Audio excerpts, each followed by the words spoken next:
Tu gribi sev jaunas mēbeles, skaties tālāk, ar ko nāksies saskarties.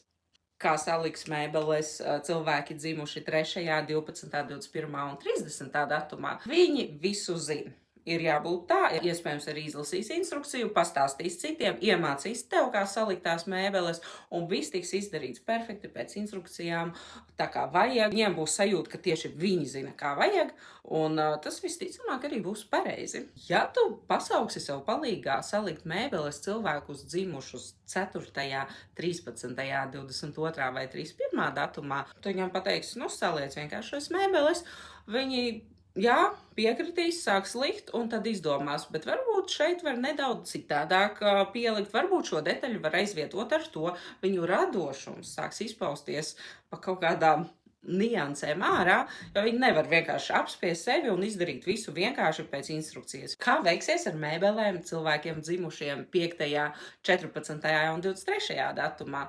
O jā, viņiem patīk viss kaut kas jauns. Jauna mēbele, riktīgi forši. Un tad sākās, ak, Dievs, cik daudz tur ir skrūvīšu, un kā to visu loģiski var salikt kopā. Nāksies aicināt palīgā, kas tiks galā ar visām tām daudzām skrūvītēm. Bet katrā ziņā tas būs aizraujoši. Iespējams, ātri vien jau viņi gribēs vēl kādas jaunas mēbeles, lai atkārtot šo piedzīvojumu. Vai atpazini sevi vai savus draugus, iekomentē un aizsūti viņiem to.